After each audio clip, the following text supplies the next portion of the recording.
नमस्कार। आज हम एक बहुत ही दिलचस्प लेख पर बात करने वाले हैं। कर्म और धर्म, जीवन का सच्चा मार्ग। ये संत ज्ञानेश्वर स्वामी सदानंद जी परमहंस के विचारों पर आधारित है, खासकर उनके 2002 के एक सत्संग से। जी। और इसमें एक बहुत ही अनोखी बात कही गई है।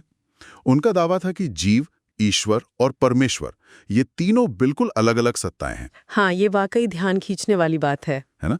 और उन्होंने सिर्फ ये कहा ही नहीं, बल्कि इनका एहसास कराने, इनका साक्षात्कार कराने की चुनौती भी दी थी। बिल्कुल। तो आज हम इन्हीं दावों को समझने की कोशिश करेंगे और जीवन के जो दो रास्ते बताए गए हैं, कर्म और धर्म, उन पर भी थोड़ी गहराई से बात करेंगे। तो चलिए शुरू करते हैं। हाँ, ये दावा अपने आप में बहुत बड़ा है, क्योंकि आमतौर पर तो यही माना जाता है कि ये सब एक ही हैं। बिल्कुल। पर स्वामी जी कह रहे थे कि नहीं, इनके नाम अलग, रूप अलग, गुण अलग, सब भिन्न है। और ये सिर्फ कोई थ्योरी नहीं थी। उनका कहना था कि वो लोगों को इसका अनुभव करा सकते हैं, मतलब बातचीत सहित। ये पारंपरिक समझ से तो एकदम ही अलग है। हाँ, बिल्कुल अलग। और इसी तरह वो एक बहुत ही सामान्य अनुभव पर सवाल उठाते हैं, हमारी नींद। लेख पूछता है कि भाई ये नींद आखिर है क्या, क्यों आती है? रोजमर्रा की बात है, जीवन का इतना बड़ा हिस्सा इसमें चला जाता है, पर इसका असली मतलब क्या है? संजी का कहना था कि दुनिया की किसी किताब में, किसी विज्ञान में इसका सही जवाब नहीं है। अच्छा। हाँ, वो कहते थे कि इसका जवाब सिर्फ परमेश्वर के पास है। ये सवाल अपने आप में सोचने पर मजबूर करता है कि हम कितनी बुनियादी चीजों को बिना समझे ही जी रहे हैं। सही बात है। और यहीं से बात आती है जीवन के उन दो रास्तों की जिनका जिक्र इस लेख में है, कर्म का रास्ता और धर्म का रास्ता। हाँ। कर्म का रास्ता, जैसा लेख बताता है, वो माया से जुड़ा है, मतलब एक तरह के भ्रम से, और काल और गुणों के बंधन में है। अच्छा। और ये रास्ता ले जाता है भोग की तरफ, व्यसनों की तरफ, जहां इंसान बस मैं और मेरा इसी चक्कर में फंसा रहता है। और लेख शायद ये भी कहता है कि इस मैं मेरा के चक्कर में पड़कर आखिर में असंतोष और गलत काम ही होते हैं, जैसे झूठ बोलना, धोखा देना, चोरी करना, चाहे इंसान कितना ही अमीर क्यों ना हो जाए। हाँ, बिल्कुल यही तर्क है। लेख तो यहाँ तक कहता है कि परमेश्वर की बनाई हुई किसी भी चीज को मेरा कह देना भी उनकी नजर में एक तरह की बेईमानी है, परमेश्वर के प्रति एक अपराध जैसा है। अरे, ये तो बड़ी बात है। मतलब जिससे हम अपनी चीज समझते हैं वो असल में हमारी है ही नहीं। उनके नजरिए से तो यही है।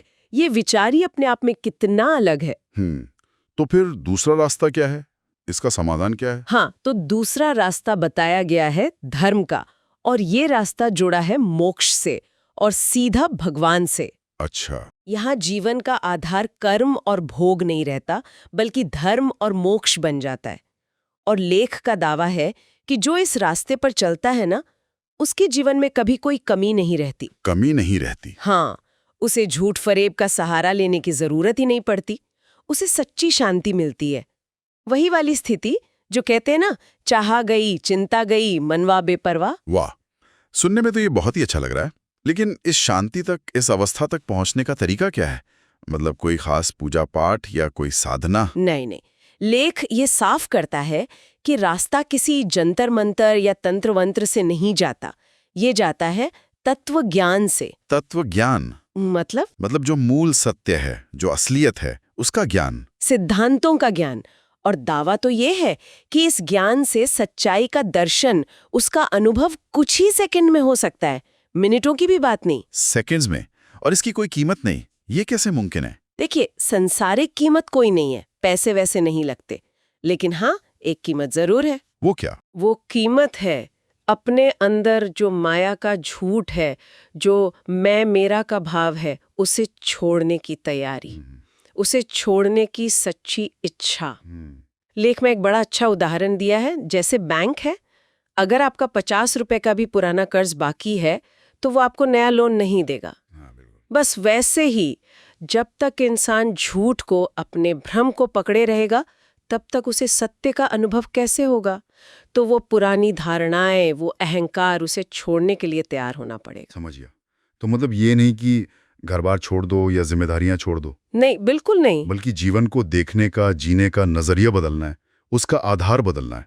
कर्म और भोग जो कि माया से जुड़े हैं, उनकी जगह धर्म और मोक्ष को आधार बनाना है। सही। और ले कहता है कि इसी से सच्ची वाली खुशहाली आएगी, जो किसी अपराध बोध से मुक्त होगी। बिल्कुल। लेख असल में इशारा करता है कि कर्म भोग के रास्ते पर जो बाहरी सफलता दिखती है, जैसे मान लीजिए कोई बहुत बड़ा अमीर आदमी है, जरूरी नहीं कि उसे अंदरूनी शांति या संतुष्टि मिली ही जाए। हाँ, ये तो देखा जाता है। वहां तो हमेशा और पाने की और जोड़ने की दौड़ लगी रहती है। जबकि धर्म मोक्ष के मार्ग पर लेख के अनुसार जीवन की बागडोर एक तरह से परमेश्वर के हाथ में होती है, तो फिर कमी का एहसास या कुछ गलत करने की जरूरत ही महसूस नहीं होती। ये वाकई एक गहरा विरोधाभास है। एक तरफ बाहरी सफलता की दौड़ और मैं मेरा का बोझ, और दूसरी तरफ सब कुछ परमेश्वर का मानकर धर्म के रास्ते पर चलना। तो इस पूरी चर्चा से, इस लेख से जो मुख्य बात निकल कर आती है वो ये है कि हमारे सामने जीवन जीने के लिए दो बहुत साफ रास्ते हैं। हाँ। एक रास्ता है माया से चलने वाला कर्म और भोग का मार्ग। इसमें बाहरी चमक दमक हो सकती है, लेकिन अंत में शायद असंतोष और बंधन ही है। और दूसरा है धर्म और मोक्ष का मार्ग। ये परमेश्वर से जुड़कर सच्ची, स्थायी शांति और अपराध मुक्त खुशहाली देने का दावा करता है। बिल्कुल। और जाते जाते एक सवाल शायद हम सबके सोचने के लिए छोड़ सकते हैं। जी। अगर हम इस लेख की बात माने कि अनजाने में भी किसी चीज को मेरा कहना परमेश्वर के प्रति एक तरह का झूठ या अपराध है, क्योंकि सब कुछ है तो उसी का, तो ये एक छोटी सी समझ हमारे रोजमर्रा के जीवन को, हमारी चीजों को देखने के नजरिए को, हमारी संपत्ति, हमारे रिश्तों को देखने के नजरिए को कितना ज्यादा बदल सकती है, इस पर सोचने की जरूरत है।